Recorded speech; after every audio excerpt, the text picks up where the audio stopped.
One TV Patrol. Sa detalye, duha ka sugyot balaodnon aprobado na sa ikaduhang pagbasa sa konseho. Aprobado na sa ikaduhang pagbasa sa konseho sa Dakbayan sa Uzamis ang duha ka sugyot balaodnon kalabot sa pagpasa sa isyuhan sa barangay clearance gikan sa barangay ngadto sa City Hall ug ang 45 dias nga lugway sa business permit renewal. Sa ulahing regular session sa konseho, gidugang na pagkarga sa mga provision sa gi-correction ng gamay bahin sa revised revenue code ang mga sugyot balaodnon o mga sugyot nga nahisgutan sa gipagayon nga joint committee hearing. Pipila niini ang gisubmitar nga mga guidelines sa DILG, rekomendasyon sa barangay labot sa blacklisted nga mga kumpanya, fixed amount sa kantidad sa barangay clearance nga iimpusar ngadto sa gagmayng negosyante o dagkong kumpanya o ang pila ka porsyento nga kuhaon sa BPLO o Business Permit Licensing Office isip charge sa pagprenta sa mga clearance. Samtang sa sugyot balaodnon kalabot sa 45 dias nga lugway, pabor niini ang mayoryang membro sa konseho. Apan gitangtang sa probisyon ang gitawag nga 60 days lifetime extension sa katarungan nga igo na ang 45 dias alang sa hingpit nga compliance business permit renewal o bisan sa mga bag-ong aplikante. Murag uniform tanan ang katong especially for sari-sari stores, they charge it 1,000 pesos each.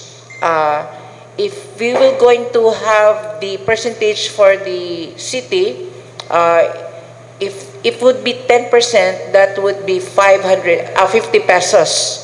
If would be 5%, that would be 25 pesos.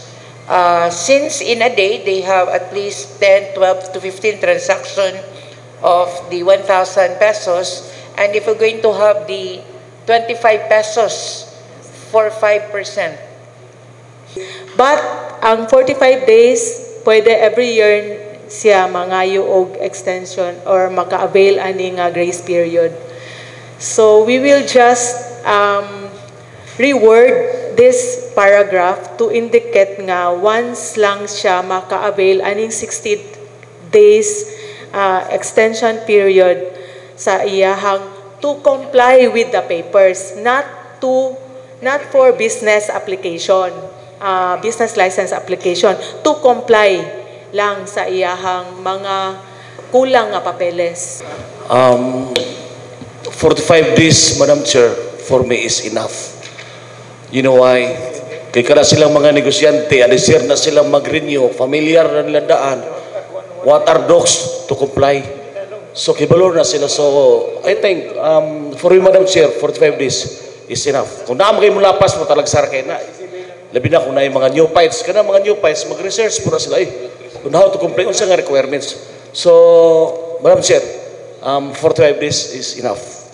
Kani nga ordinance, mo pa ang mga negosyante, bisa ko extension, na may time to comply. Lahi ang passing time, lahi pa ang complying time. Lahi complying time. So, ang passing time at least 3 days, ang complying time, 45 days. Mag-comply ni more requirements. Pero nga sa 60 days, yung once in a lifetime, dili ni, wala ko nakita nga, applicable na ba? TV Patrol.